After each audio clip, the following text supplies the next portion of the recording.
Hi, welcome to Teen Pride Book Talks. My name is Lucy, and this is the program on AADL TV, where each episode I take a few minutes to tell you about a young adult book that is both representative of and inclusive of folks in the LGBTQIA plus community. And the book that I would like to talk with you about today is called Between Perfect and Real, and it is by Ray Stoeve. Between Perfect and Real is the story of Dean.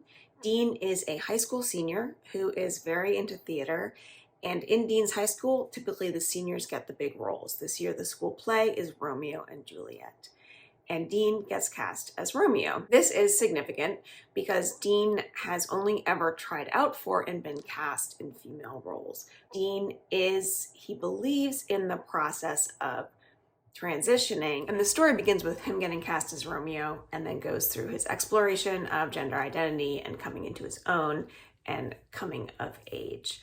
I'm going to read for you the first chapter because it really gives you an idea of Dean's mindset at the beginning of this book. Chapter 1 is very short. In its entirety, it says, "I think I might be trans. I mean, I know I am.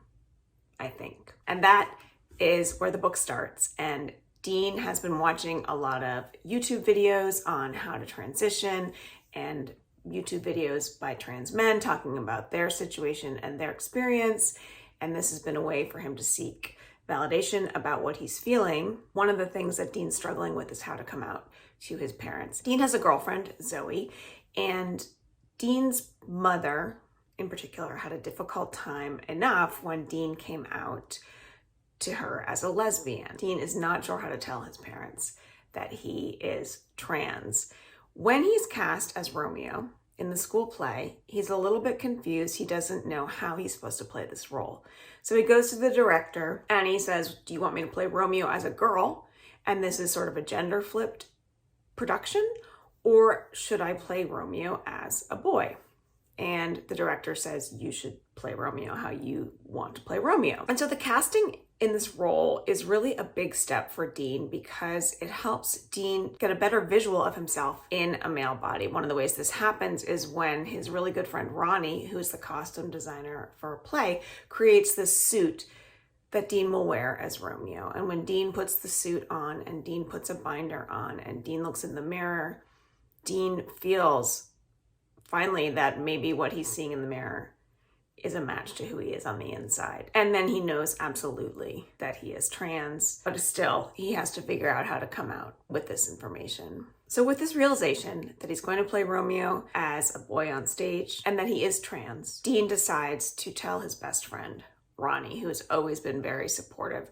Ronnie is gay and has parents who are very supportive of him being gay, unlike Dean's parents. Dean also feels that he has to tell his girlfriend, Zoe, that he is trans, and he hopes that this is not going to change their relationship, that Zoe's in love with Dean for who Dean is. Dean explains it to Zoe, and she takes it in stride, but Zoe does out him to his other friends. Dean is already struggling with the coming out process, and to be outed by someone else, especially someone he loves and cares about, is very difficult. Dean's navigation of this whole process of coming out and figuring out how to transition are really the heart of this story.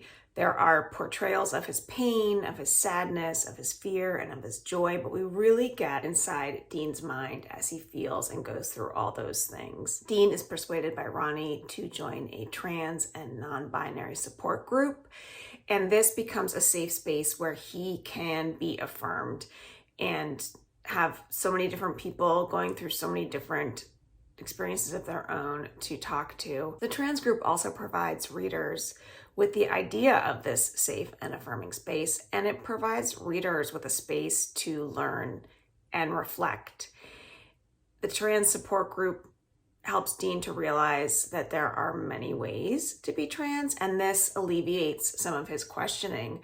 And it also highlights again to the readers that there are many ways to be trans. I read an interview with the author in which the author said, "I struggled with a lot of uncertainty in my transition because it didn't match the popularized idea of what it means to be trans." And that's true of many trans people I know. So it was important to me to show that nuance in Dean's process, hoping this book would be a map of sorts. It very much does display the nuance. It also displays different reactions that people have in trying to understand the nuance. Dean has some very supportive friends, but there are also many cases of misgendering, of dead naming him, even by his parents. We only ever know Dean as Dean in this book. And I think that's a really strong narrative choice because it helps the reader to only know Dean as Dean, but also to feel more when you learn that Dean is being dead named and misgendered.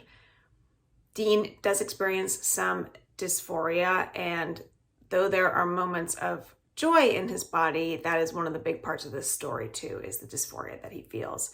And then how he gets to feel joy, for instance, when he wears the binder, when he wears his costume as Romeo. There's not a lot of romance talked about between Zoe and Dean in this book, though there is a lot of love between them and other relationships.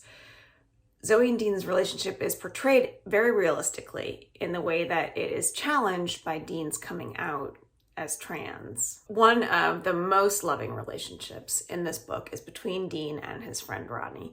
Ronnie is a Black queer teen and is supportive of Dean no matter what Dean is experiencing.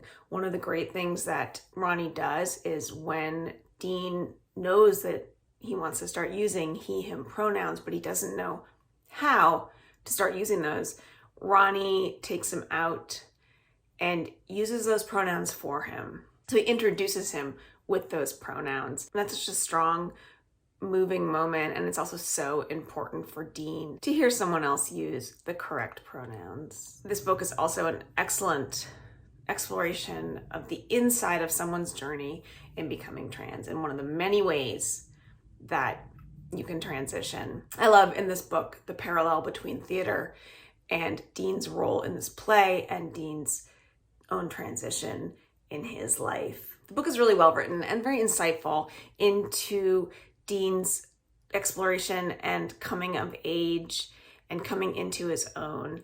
If you are in the theater at all, you'll get a kick out of this book because you can tell that the author was in fact also a theater person. There are a lot of improv games that might be familiar to you. There's a lot of talk about the tech and putting on the play that might be familiar to you. So that just lends another aspect to this book.